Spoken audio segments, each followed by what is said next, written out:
What's happening, everybody? Greetings and welcome to the Never Say Never WrestleCast. I am your ubiquitous host, Big Dame, and joining me on this episode, I got a very special guest co-host with me, coming all the way from Detroit, Michigan, none other than my man, Krisqo. Krisqo, what's happening with you, partner?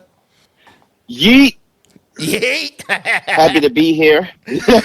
Happy to be here. Happy to talk to everybody. Yes. Let's flex our wrestling know-how and get to the topics that are most important to us right now. That's indeed, yes, indeedy, Krisqo. Well, let's just go ahead and start it off like this. Let's tell everybody how you and I first came into how we met each other, so to speak, Krisqo. Okay, so him and I were. I'll speak in general terms. Essentially, him and I we met through a men's support group. As you know, it's Mental Health Awareness Month for men, which is something that is very important because we do have our struggles. We met through a program called Leap of Courage, and it was founded by a wonderful lady named Jessica Jordan. And I believe on one of the boards, I posted something from wrestling, and you inboxed me and you had said something about that, and that you were essentially into wrestling. And I'm like, okay, all right, I got a wrestling buddy. And so when you find another wrestling buddy, there's like an instant bonding, especially when you're within the same age group, because you can identify with the 30 plus years of what has gone down in the wrestling industry. And there's just that instant kinship, if you will. So, yeah, that's just kind of how I got to know him. You know, it's through men's empowerment, you know, getting better, growing every day, and contributing more to society and helping out our fellow brothers. And in the meantime, we just talk about wrestling. That's right, man. And I just want to say one thing about that.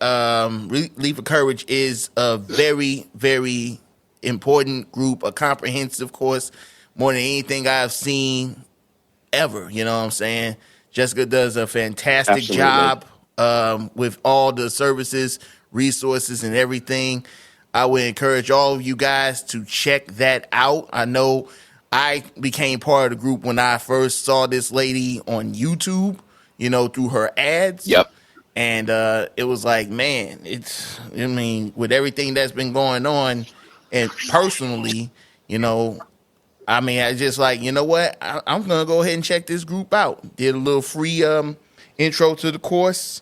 And then before long, I ended up just going ahead and getting into the group proper. And, you know, everything's been all good ever since, you know. And it's very important for you to be in a support group full of fellow men, you know, that, you know, we want to be able to lift each other up. We want to be able to support each other. We want to be able to be there for each other.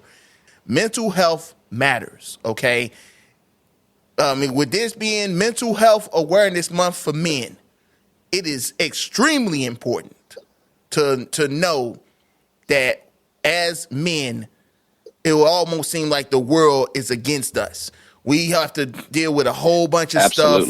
We have to deal with a whole bunch of stuff every day, all day, whether it's from the opposite sex, whether it's through the larger society, anything that's all about suppressing, you know, masculinity, anything that's all about suppressing. Yeah, I was going to say that. Yeah. Yes, anything that's all about suppressing who we are as men. You know, we should not have to stand for that. I was going to say that it almost seems like there is a cultural and society attack on masculinity where there's a level of shame that's brought up on you when, you know, there's a shame brought up on me as men that we've never really seen it before. And right now, culture is just being flipped up on its head, where the idea of a male hero, male leadership, and masculinity, bravery, and those types of things right now in our culture, it frowns down upon. And when you start to speak against it, you just get shut down as toxic masculinity, or you don't care about women. And it was like, no, that's not the case. No, we can do both. We can be aware and try to be better people as men and have positive contributions to society but we also have a right to celebrate our individual strengths and gifts that make us who we are, which are men. And we're almost to a point to where, we're, like I said, we're ashamed of it, but you and I, we need to go against that. We need to not conform with that. We need to kind of go against the grain. And a lot of times when you have strong men stand up and say no, that causes a positive ripple effect of other men across the world, if you will. They say, you know what? Yeah, I am inspired. It's okay to be a man. It's okay to be masculine. It's okay to want to take leaderships, to want to be a provider, because at the end of the day, for the most part, that's what nature dictates. I totally agree with everything you're saying. Basically, Mm-hmm. it's to that point where we feel like, with modern society being what it is right now, there's no it's almost a crime to just be a man, a natural man. We're not here to Mm-hmm. disparage anybody that lives alternative lifestyles or anything of that nature. Be whoever the hell you want to be. But at the end of the day, you Yeah, can't go exactly. against nature. You can't go against biology. You Mm-hmm. can't go against science.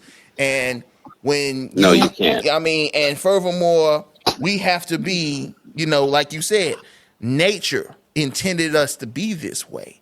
So why would you want to suppress that just to, carry out your own agendas, have your own ulterior motives? That's just do nothing but divide us, And I just feel like, man. Yeah.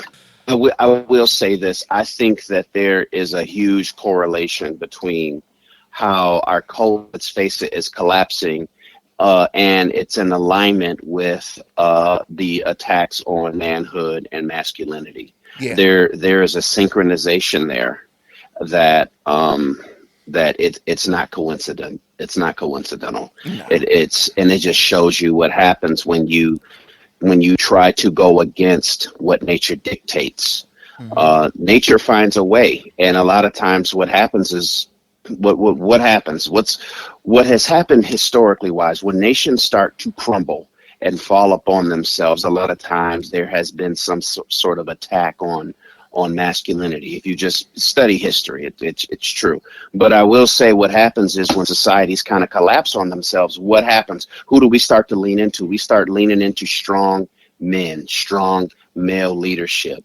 That is who always, at the end of the day, rises to the occasion to help build society, whether or not those societies are good or bad, or they violate the civil liberties of others. But societies are sort of built on the backs, cultures, nations on men. It just are. Like, it's just the facts. I'm not trying to be mean or a jerk about it. It just is. Right. And facts don't care about your feelings. That's just what it is. Nope. Facts. Mm-hmm. Because it's just, at the end of the day, again, guys, we Mm-hmm. have to be what nature intends us to be. To just go against the grain of that is almost like running a fool's errand. But there are people that would try to do that. And again, this is not to disparage anybody that wants to practice alternative lifestyles. Of course, it's also Pride Not at Month. all. We want to send a shout No, out to not at all all. those out there that's celebrating that. But at the end of the day, we know our mission as men and what, everything that we bring to the table, everything we bring to the world. And Mm-hmm. you should never, ever, ever have to be afraid to be a man. I believe that people have a right to live the lives that they want to, and I don't have the right to infringe on infringe on the right for people to live how they want to live, Mm-hmm. regardless of how I personally feel about it. But I will say that people who do live in those alternative lifestyles, that is the exception. That is not the rule. And as men, especially part of Leap of Courage, we are here to manage the rule, not the exception. Couldn't have said it better myself, Krisqo. Thank you so much. Again, ladies and gentlemen, go ahead and check out Leap of Courage. It is a great, wonderful program. I guarantee you, it's going to be life changing for you, just as it has been for Chris and myself. So go ahead and check that out, ladies and gentlemen. So let's talk about Clash at the Castle going down this Saturday, 1 p.m. Eastern, taking place at OVO Arena at the OVO Hydro Arena in Glasgow, Scotland. And that is going to be one hell of a premium live event. We already know the crowd is going to be absolutely lit. If Backlash is anything to go by in France, man, let me tell you, man, this is going to be a nice little show. Yeah. I kind of feel like the build for this show was just a little lackluster. But at the end of the day, it's still a international premium live event. So it should be a nice little watch. Of course, the big main event is going to be Drew McIntyre going up against Damian Priest for the World Heavyweight Championship. Before we're going to get into predictions in just a moment, but first things first. Yes, sir. We also have the Intercontinental Championship. Sami Zayn going up against Chad Gable. Chad Gable's contract talks have been a topic of conversation for the last few weeks. And Chad Gable, I mean, from what I've heard, what I've seen rumors of, he's pretty much locked in. I think he's pretty much locked into a new deal with WWE. They would not be going this far if they know for certain that Chad Gable ain't going to stick around. So, Yeah, that's a good point. According to what Fightful Select has learned, Gable's contract was originally set to expire on June 7th. However, by the June 3rd Raw, he was already announced for Clash at the Castle. Many have assumed that means he's re-signed with the company, but that has not been confirmed as of yet. There are other performers who saw their deals come up recently and have claimed to have other companies, but that they have been on a per appearance basis. But we heard nothing about Gable being that person. However, sources within both WWE and AEW assume that he's re-signed, or at the very least remaining with the company. Folks, I really think that Chad Gable is, too good on a run of his career. He's on too good of a run right now to just say, "Oh, I'm going to go somewhere else." And I feel like Chad Gable's going to win that Intercontinental title this Saturday. What do you think, Krisqo? I absolutely think so. I would have liked to have seen Sami on a stronger title run. I really would have. Mm-hmm. But being that he had lost against Gunther a little while back, which was a phenomenal match, by the way, phenomenal. And then the match that he had with Sami over the belt. I think this is going to be a third time's a charm. How he wins it, I don't know. I don't know if there's going to be that heel move, or if it's just going to be he's going to kind of go in there and take care of business like Gunther, how he didn't really need any interference. He just went in there and took care of business. Right. And then speaking of interference, that's going to bring into play the rest of Alpha Academy, because over the last few weeks, you have been seeing Chad pretty much bully the rest of Alpha Academy, especially Otis and Maxine Dupree and Akira Tozawa. So Otis is the big, going to be the wild card in how all this is going to go, because the last couple of weeks, he pretty much been having to carry out Chad Gable's bidding and trying to, hurt Sami Zayn. And, this past Monday on Raw, Otis pretty much told Sami, "Hey, Chad Gable saved my life after, Tucker left and Mandy Rose." Yeah, I was just going to say he's good at playing up that tormented soul bit. Yeah. Just wanted to run that in there. No. Yeah, no, that's good, man.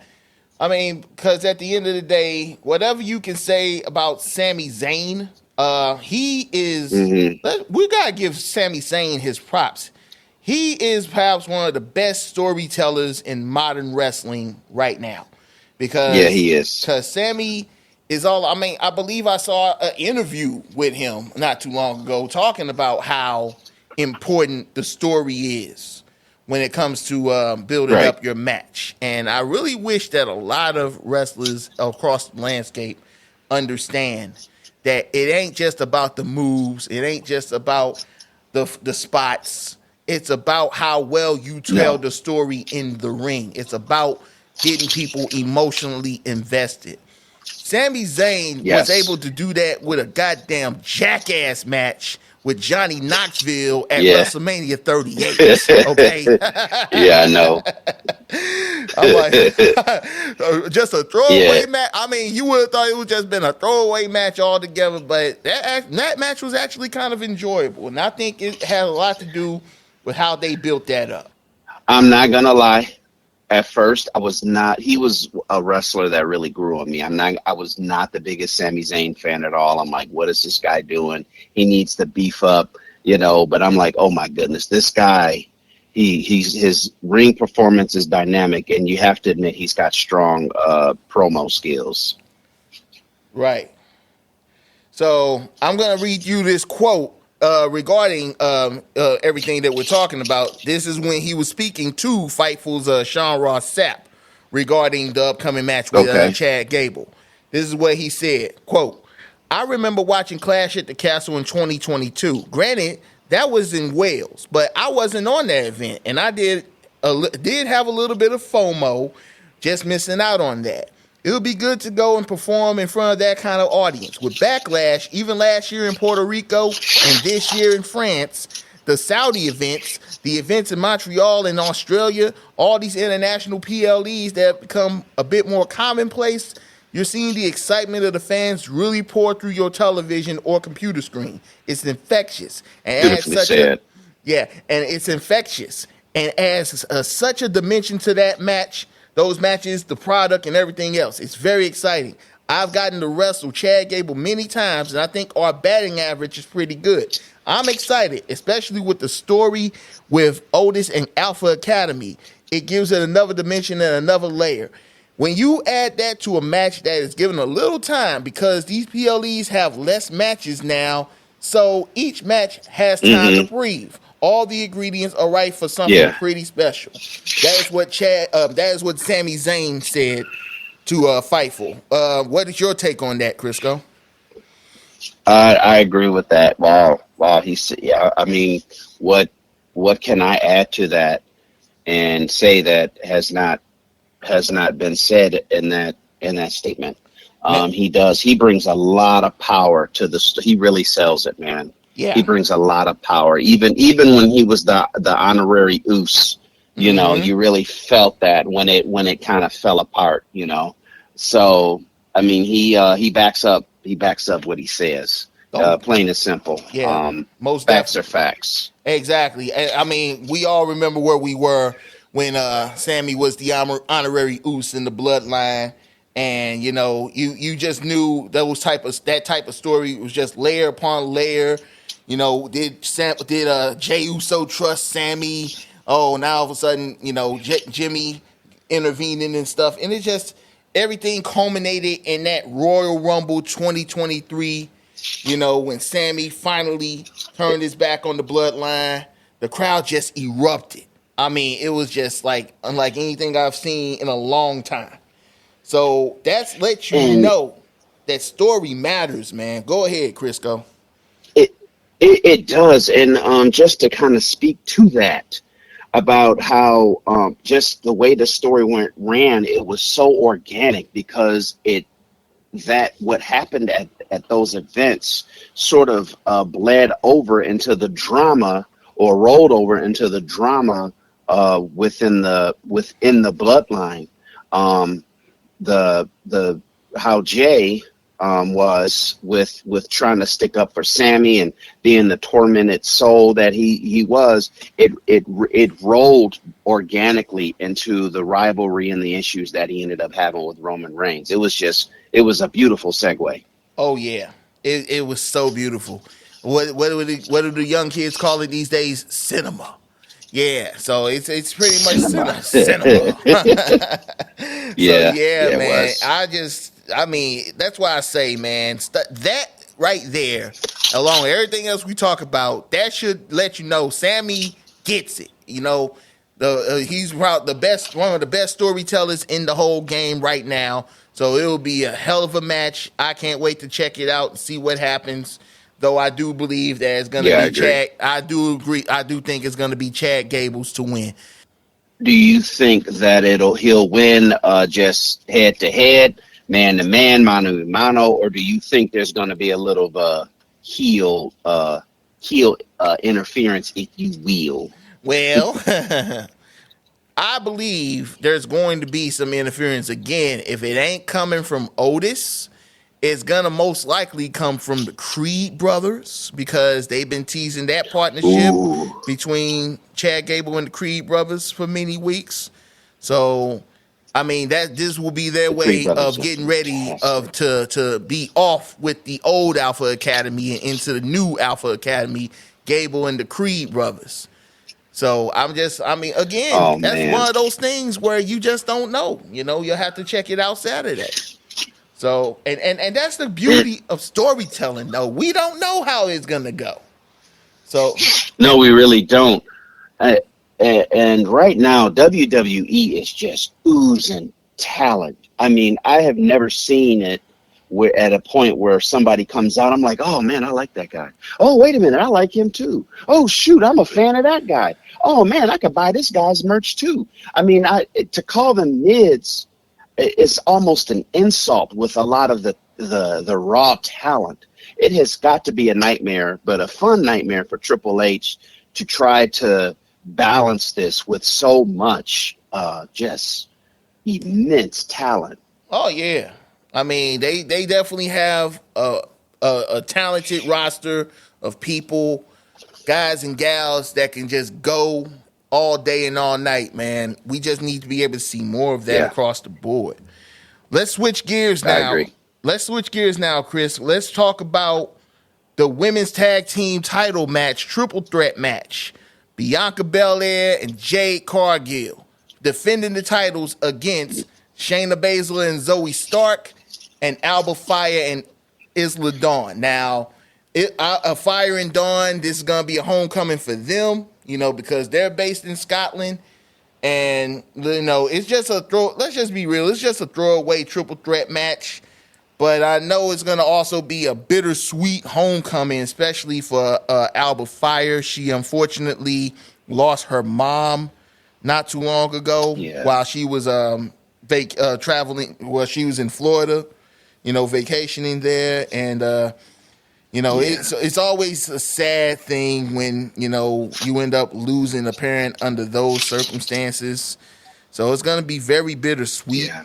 And but it I agree. nevertheless, I mean, hopefully they'll be able to have a good match underneath those circumstances. But you just hate to hear stuff like that. So definitely thoughts and prayers out to Kaylee Ray, aka Alba Fire, and the rest of her family. But as far as the whole match goes, I don't see Bianca and Jay losing those titles. Cause I believe Bianca and Jade is setting up to where it's gonna be a one-on-one. Either Jade turns on Bianca or Bianca turns on Jade. But either way it goes, we're gonna get that match, and most likely will be at Um, WrestleMania next year in Vegas. What do you think?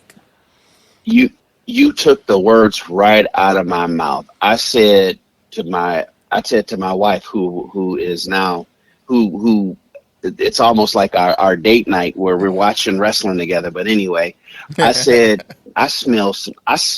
When I look at those two, I'm like I smell heel turns somewhere. It's in the air somewhere. I don't know where it's coming from. I don't know if it's in the weather and the clouds, but I smell heel. I smell heel turn with them. Yeah, I feel like either we'll get Bianca, who can be able to freshen up on her character a little bit and go back to being that badass EST that she was in NXT, Hmm. or we'll Yeah. we'll go back to getting Jade Cargill how she was in AEW. You know what I'm saying? The let's not forget, ladies and gentlemen, she was an undefeated TBS champion. 55 or 51 wins before she made her two losses to Chris Statlander and then went on to WWE. But Jade, I believe she was a much better heel than she is a face. You know what I'm saying? She lets you Yeah. I know that she was that bitch. You know what I'm saying? which is why I'm thinking it is going to be Jade who Yeah. does the backstabbing, because she just gives off a strong heel vibe. You know what I mean? Oh, don't most definitely. Most definitely. So that's why I feel like it's gonna be Jade that's gonna do the backstabbing. But again, Yeah. with the rest of this match, you also got Shayna Baszler and Zoe Stark on there. But either way it goes, Yes. it's like Shayna Baszler and Zoe Stark. I'm just gonna be real. It's not really much there with those two. Hopefully it can get better No, soon. But and I obviously, don't know. I think they're pretty much just there to take the fall in the match. So Yeah, yeah, so I do too. yeah, They so I they do have they yeah. do have some talent there, but I agree. Yeah, so I feel like Bianca and Jade are holding on to the titles. Next, Yeah. so next match we'll talk about Bayley versus Piper Niven for the WWE Women's Championship. Now, of course, this is another homecoming for Piper Niven. Piper Niven, who used to be Dewdrop, and then of course she got paired up with Chelsea Green. She haven't really been doing much on TV, but because of the fact they're in Scotland, they like, oh, let's just go ahead and give you this, a women's title match with Bayley. This is probably most likely going to be one of the weaker matches on the card. I just think that Bayley's holding on to that title. What do you think, bro? I think that I was Piper Niven. I was impressed by her mic skills, because that was the first time I really heard her talk. Not now, maybe not even in the next few years, but if she stays on this path, I could see Piper Niven with a belt. I could see her having some type of a title, based on the trajectory that got started this last SmackDown. Yeah. As far as, yeah, I agree. I don't think that Bayley definitely holds on to that title, but I have some ideas and predictions of who is going to be taking that title off of her. But that's a whole different topic and story. And Yeah, exactly. Because especially since we know that Nia Jax won Queen of the Ring at King and Queen of the Ring in Saudi Arabia, it's a foregone conclusion that we're heading towards Bayley versus Nia Jax for the women's championship. And I feel like that's when Nia is going to end up becoming the women's champion. But yeah, we don't want to get too far ahead of ourselves. Bayley is going to I got too excited there. Yeah, Bayley's going to hold on to that title. So that's that on that match. Then of course we come to the American Nightmare, Cody Rhodes, the undisputed WWE champion, going up against the phenomenal AJ Styles in an I Quit match for the undisputed WWE championship. So this is a rematch from the match they had at Backlash France, when everybody, the French crowd, just keep doing that same old chant. It kind of got annoying after a bit, but damn it all, they were so passionate, and that's what elevated that match for me. So I'm really interested to see how they're going to do this particular match, the I Quit match. AJ Styles pretty much giving his 2012 Mark Henry on, because Mark Henry had the salmon suit. AJ was wearing a baby blue suit, and basically AJ was had everybody fooled into thinking that he was actually going to announce his retirement. But I'm like, I saw that coming. I saw that coming when he did that, having that baby blue suit on. I'm like, y'all should have known this was going to happen. And right when I was watching I was watching that on SmackDown, and he's like, "Hey Cody, would you mind coming on out?" And I'm like, "Oh shit, here we go." Yeah. Let the good times roll. Yeah, I already knew what was gonna happen from there, and then Cody said his few words, and just stuck his hand out and raised his hand like a goober, and then next thing you know, boom, clothesline, beat down on the floor, Styles clash off the ring step. And then the next week, Cody want to try to act tough all of a sudden. Yeah, it's like miss me with that, and then powering through all the security guards, refs, like this is freaking John Wick. I'm like, it was entertaining. I'm not gonna lie. Yes. It Yeah, was man. entertainment. Don't get me It wrong, was. but I, But that's what I'm saying, man. but Go ahead. but I did do a little bit of an eye. I did do a little bit of an eye roll. I Yeah. mean, I pretty much already know who's going to win this match. I think that it's going to be a phenomenal match. No pun No pun intended there, intended, but right? yeah, but I do. I mean, that's just where I feel. I feel like this is just going to be another rematch. I would my jaw will hit the floor if AJ Styles gets that title. That would be a shocker. Yeah, that would be a shocker, but I mean, come on now. I don't think Yeah, AJ is gonna be yeah, walking out of Scotland with that title. I mean, as phenomenal as he is, and we all which love he us some. is. Which we all love some AJ Styles. I've been rocking with him ever since the TNA days. So yeah, I mean, Right. it's just what it is. But Cody Rhodes is holding on to that title, and I really do Hmm. believe that Cody Rhodes, they're just on cruise control with Cody Rhodes until The Hmm. Rock comes back or Roman Reigns gets back. Because they're just really on Yeah. cruise control with Cody. They're just trying to coast through the motions, get through the summer. We don't even know if The Rock is going to be able to, because The Rock did mention on his Instagram that he got injured while he was shooting that movie, The Smashing Machine. So I believe Okay. through his elbow. It's on his Instagram. You can check it out. But yeah, I don't even know if The Rock's going to be back in time for SummerSlam. So that means most likely Rock and Cody going to have their match at WrestleMania next year in Vegas. But where does that leave? Okay. But where does that leave Cody for SummerSlam? A lot of people have been saying, Randy Orton and Cody could be a nice little match. So Randy don't necessarily have to turn heel. He can just be the same way he is right Yeah. now. But I just feel Hmm.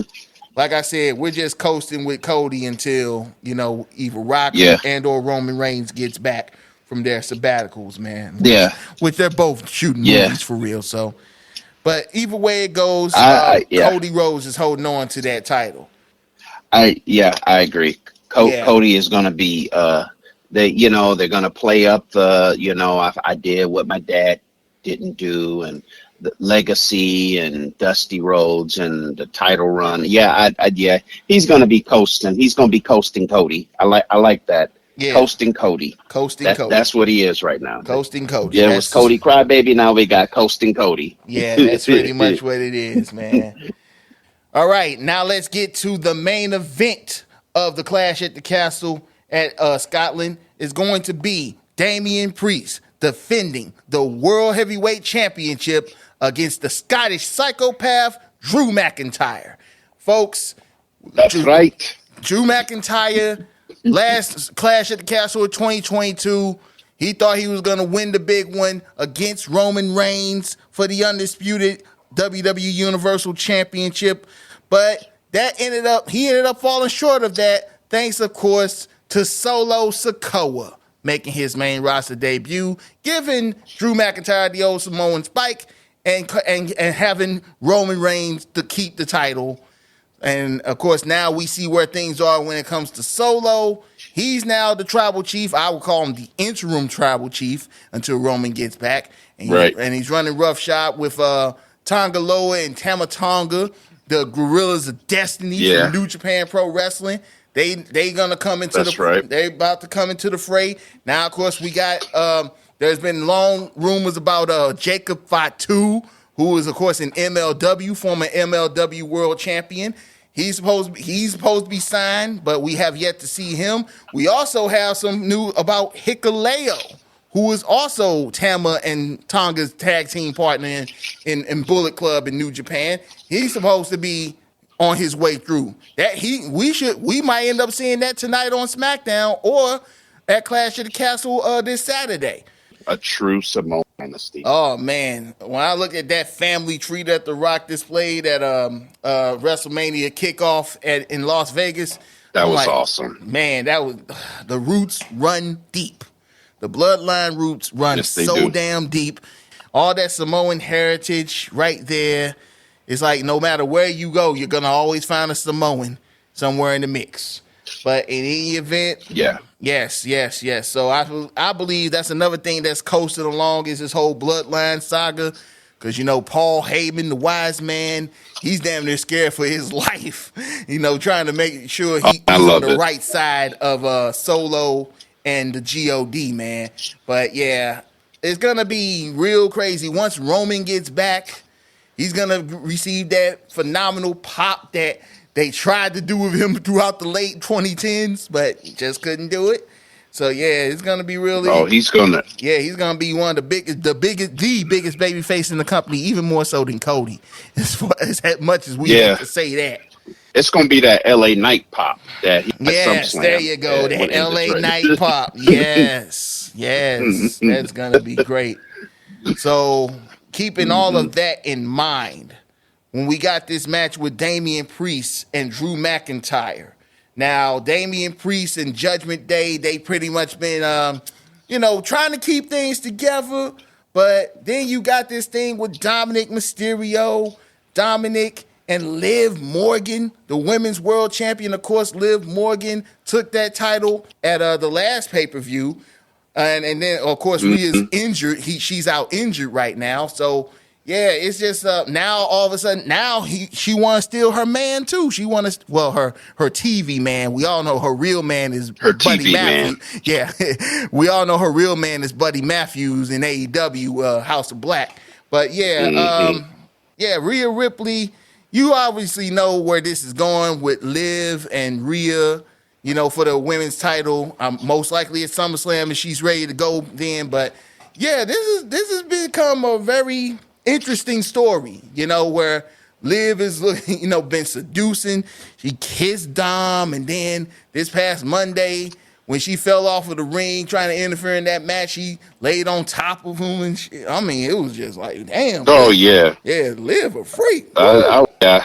That's what me too. I'm like, man, I was like, holy crap, Stain. He is a freak. Oh my goodness. I was like, wow. I mean, no. She tried to leave him the hotel room earlier in the night. Key. The hotel room key. I'm like, damn, man. That's what I'm saying. That stuff was just wild, man. So that's what I'm saying. So you gotta, with Damian Priest, he's trying to keep everything together, keep everything Judgment Day business. Then of course Carlito was trying to get in. It's trying to get in there too. I'm like, since when did Carlito was all of a sudden become a member of the Judgment Day? But whatever the case. Yeah, he just threw himself in there. He just threw himself in there after, turning his back on Rey Mysterio and LWO. But yeah, it's just like, okay, now Carlito's in the mix. Okay, whatever. But yeah, none of Judgment Day is going to be at ringside for this match. That was the whole thing on Monday. They had the match to determine whether or not Judgment Day was going to be in there if Drew beats Finn Balor, which he did. So now Judgment Day is barred from ringside, but don't think there ain't going to be any shenanigans going on. And of course, we also know the deal with and that's another thing with Drew McIntyre and CM Punk. Man, they've been going back and forth for the last few months now. And, because in kayfabe, Drew McIntyre caused CM Punk to be injured at the Royal Rumble. So it's almost like Drew and Punk been going back and forth, taking licks off each other, trolling each other online. I mean, it's just really going to be crazy. Do you feel that CM Punk could end up being a factor in that match? Or is it going to be a thing where Drew McIntyre ends up winning the title, but Punk ends up coming out challenging him formally at SummerSlam? What do you think about this, Krisqo? I hope that is the case. I really want Drew to have a title run, but then that also you're going to ask yourself a question. Okay, CM Punk comes out, challenges him, and then he loses, right? I can't see Drew only having the belt for like a month or 2 months or whatever. You know what I'm saying? I like or see Gunther having a match with Drew McIntyre, and this is going to be match number 3. Oh And yeah. I'm thinking third. It's going to be. I think it's going third time's a charm. CM Punk is going to be in there somewhere trolling, being paid. I swear they have one of the most entertaining rivalries. Oh my gosh, that they are. I had no idea Drew was talented with the buffoonery, but Yeah. he leaned into it, and that's my boy. Oh man. Is it well? Real quick, Damien, is he a heel? Is he supposed to be a heel Drew or McIntyre anti? is a heel. I mean, I wouldn't necessarily say he's a tweener. He's supposed to be a heel, but you know, I mean, a lot of Okay, people are reacting favorably okay. to him. Yeah. I was talking to another one of my wrestling. I'm like, usually a heel, when they go down, they look at the fans, they just walk, and they're just kind of a jerk. But for him to be a heel, why is he giving dab and high fives and fist bumps to the audience? That's not a heel thing. So he is not a conventional heel, No, which is why that he's threw not me a. off. He's Because not. Yeah. That's why I say he's a tweener. I think he's a tweener more than yeah, anything. But you know, I agree with you. hmm If you were just a conventional heel, like, ooh, I hate everybody, you people, all this other stuff, yeah, he wouldn't be doing any of that. So I don't think he's no full yeah, blown heel. But yeah, that's a good point you made there, man. So yeah. He's not he's a heel or a face. He's a feel. Yeah, I like that. I just have a term. He's a feel. you almost made me spit out my water, man.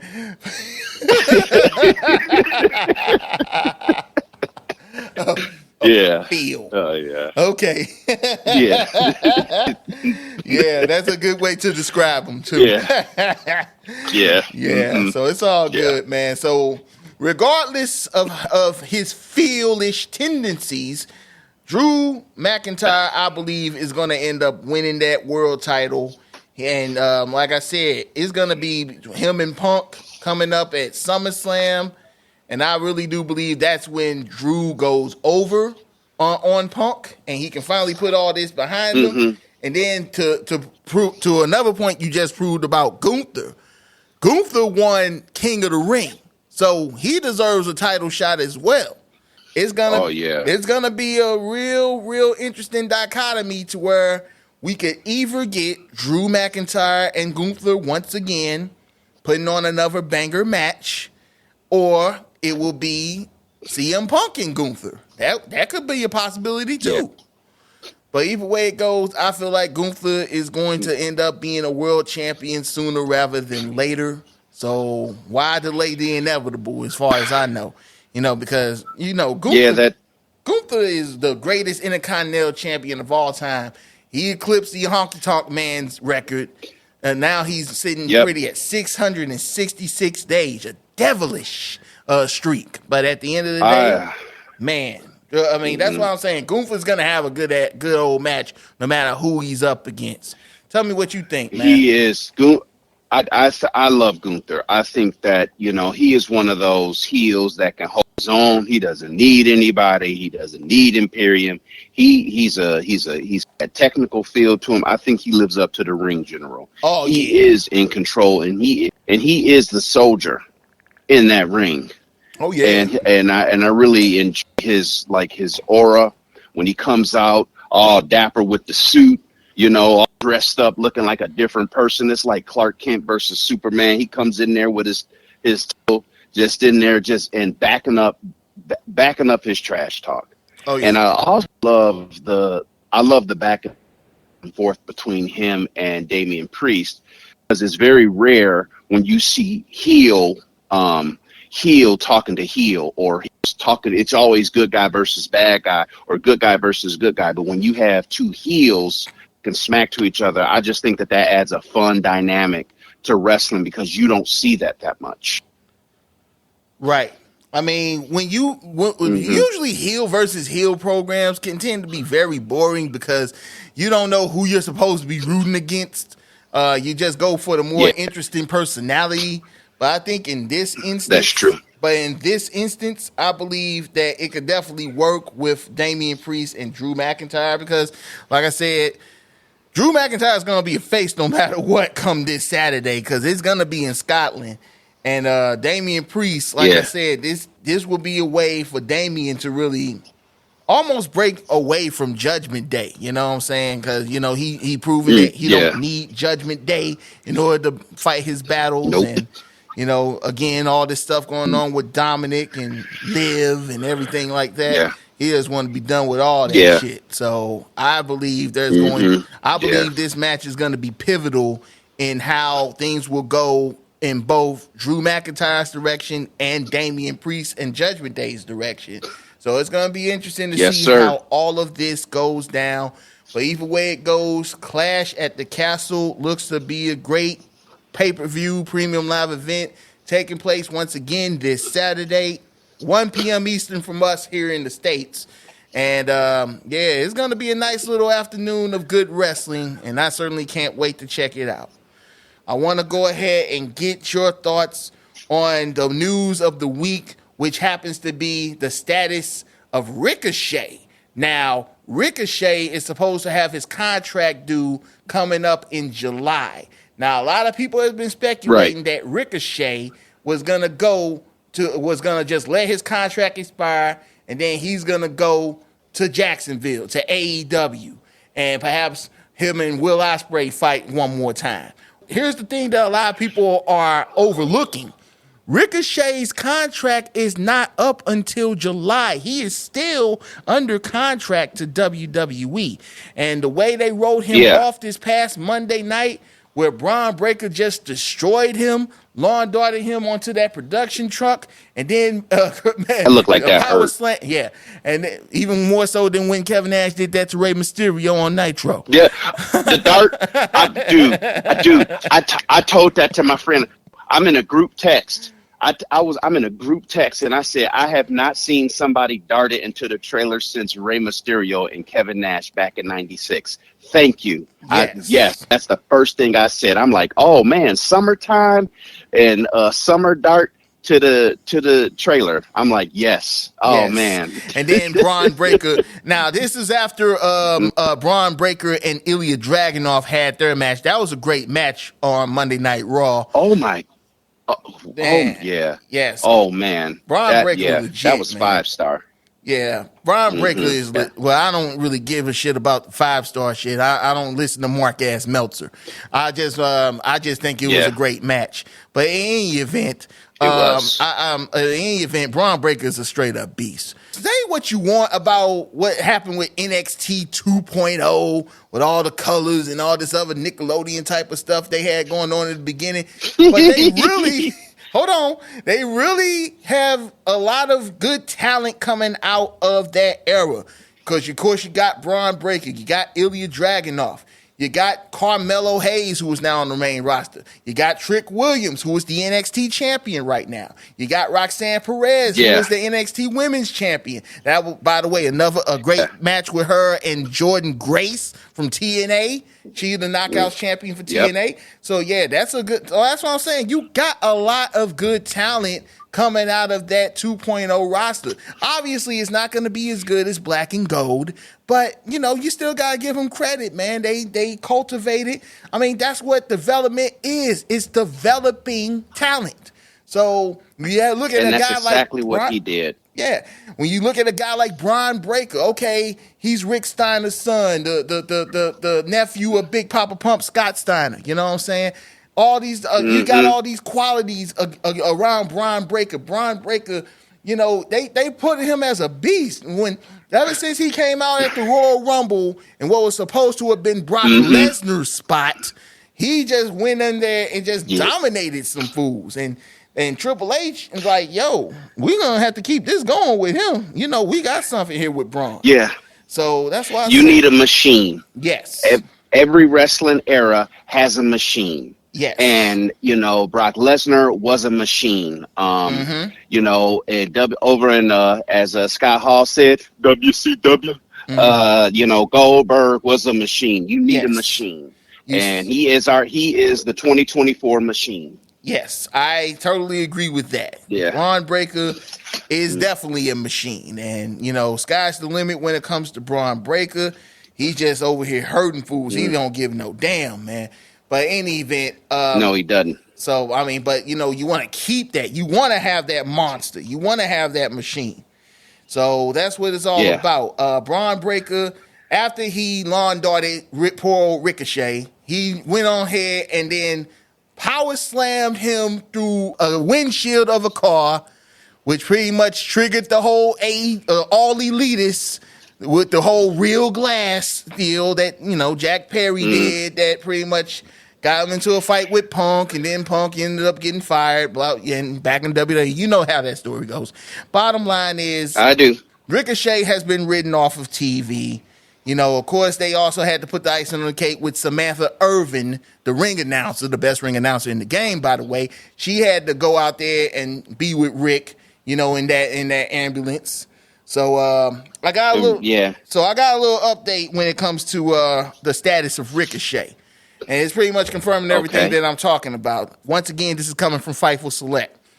Ricochet was ridden off of WWE TV and wasn't expected to return. Ricochet was taken out by Bron Breakker on the June 10th episode of WWE Raw. Ricochet had indicated to WWE that he planned on leaving the company at the conclusion of his contract, which Sean Ross Sapp from Fightful confirmed is up in July. Regarding PW Insider's report that Ricochet could end up making additional appearances, that is technically true. The company has him under contract for the next several episodes of TV. However, as of June 10th, he wasn't scheduled to appear on WWE television again. Due to him being under contract, they can pretty much ask him to do more. Now, for those asking about Samantha Irvin, she's in Scotland for this weekend show, and she is continuing with WWE. We don't know how long is left on her deal, and Ricochet did not make the trip to Scotland. So there you go. Samantha is staying put, guys. Oh, man. You ain't got to worry about Samantha. You can't get rid of Samantha. Yeah. No, you cannot. You can't. That's what I'm saying. No, you can't. And as far as Ricochet goes, look, it really all depends. You can go in various directions when it comes to Ricochet. So, you know what I'm saying? Yeah, either he can stay put where he is in WWE, or if he feels, because now the man's 35 years old, he wants to perhaps weigh his options, perhaps want to tear it up in the indies one more time. You have that, WWE has that relationship with TNA now, so why not just go over there and be able to mix it up with Ziggler, who is now Nick Nemeth, and then, of course, Mustafa Ali. You can be able to mix it up with them over there, instead of just having to go to AEW and then get lost in the shuffle because everybody else does that same stuff over there in AEW. I don't think nobody needs to be I don't think nobody needs to be talking about going to AEW right now, man. They need to. No. I don't even want to even talk about it. But yeah, Ricochet, I believe he's gonna either stay put in WWE or go to TNA, or he can be able to go back to New Japan for a little bit and be able to, tear some stuff up over there. Because Lord knows New Japan, they definitely have been struggling a little bit ever since the pandemic. And then, they're seemingly reliant upon their relationship with AEW and other promotions in order to try to stay afloat and, let's just be real, stay relevant. But in any event, Ricochet, I believe he does have options by the time his contract is due. So I wouldn't read too much into it just yet. Tell me what you think about the status of Ricochet, Krisqo. I feel that he's out. He's out. Where he goes, I don't know. He might want to go a little bit more indie, like you said. He's 35. He's still got, as Tina said, he still got some tread on the tire. He actually got a lot of tread on the tire. Mm-hmm. But they've been kind of burying him for a while. They've been doing a little bit of burying, and I do feel like he's kind of being phased out. So I think that his tenure at WWE is definitely coming to an end here. At least that's just the way it looks. And especially the way he went out. Usually, historically, when people receive those kind of injuries, or those kind of dramatic sort of going out in a blaze of glory type of a thing, usually you ain't gonna see him for a minute. So I think that's kind of where we're at with Ricochet. I really do. But Samantha Irvin ain't going nowhere. That's right. She ain't going nowhere, Mm-hmm. man. I mean, look, AEW already got Mm-hmm. Justin Roberts. You don't need another ring announcer. I mean, so Samantha, No, you don't. she's fine right where she at. As far as Ricochet goes, wherever he goes, let's just hope that this dude can get some sort of personality going. Cause it's like it's good that he has all this good high flying stuff in the ring, but he has never been no hell of a promo, man. I'm like, and whatever personality he does display, he's his freaking he's like dishwater. He's like lukewarm dishwater, man. It's like, come on, bro. Can you at least inject some sort of personality out of yourself? I mean, the stuff they had him doing the last few weeks, and just talking black, obviously, but it's just like, come on now. It's just, nah, man. He just needs to try to find another person. And I'm sure this is what Ricochet realizes as he's getting older. All those high flashy moves ain't really gonna mean much of anything. You gotta make sure that you have a personality to make people care about the matches and the stories that you tell, bro. That's just what it is for me. I mean, do I see Ricochet Yes. as a world champion of a promotion? Probably not. You know what I'm saying? Let's just be real No. I'm just gonna be real with you guys. Ricochet doesn't seem like a world champion type of wrestler, but I mean that's why I feel like the sky's the limit as far as where he wants to go, because he might want to be able to prove people wrong, and show that he is indeed that world champion wrestler. Pretty much right up there with Ospreay. I agree. I feel like the peak of his career when he was in Lucha Underground as Prince Puma. And he was, tearing it up with all these different people over there, including Rey Mysterio, while he was still out of WWE. So that's why I feel like no matter where Ricochet goes, it will be his time to prove that he deserves to be up there along with the upper echelon of professional wrestling. I was thinking about those promos, and you know what he reminds me of? What? He reminds me of, a spare tire. What does a spare tire do? A spare tire helps you get from point A to point B. Okay. It is not meant to stay around. It is not a permanent fixture. Mm-hmm. If you notice, all the promos, he kind of comes along to help the overall story go from point A to point B, and then he is out. Just like a spare tire, but but spare tires are useful. You always got it in the back, and it gets you through and helps you segue into another promo. And ever since I've watched him perform, especially at WWE, he helps push along and segue promos, but never really it has the ability to carry it by himself, because I thought that he was a little weak with Logan Paul. That's all. Yeah, I agree with that.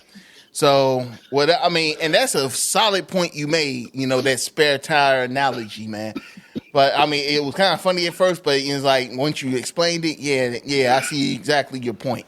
So yeah, Ricochet is a good hand in that regard, but I feel like he needs to do a lot more when it comes to proving that he deserves to be on the upper echelon, the upper tier of professional wrestling. So we'll just see how everything goes with Ricochet. Well, folks, that's going to be all for this edition of the Never Say Never WrestleCast. I want to thank my man Krisqo once again for hanging out with your boy, talking all this stuff about wrestling. We definitely looking forward to Clash at the Castle coming up this Saturday. We hope you guys are looking forward to it too. Make sure to check out the Never Say Never WrestleCast on all social media platforms at NSN WrestleCast. And check me out on Instagram and TikTok at RealBigDame314. Krisqo, is there any way people can be able to reach you?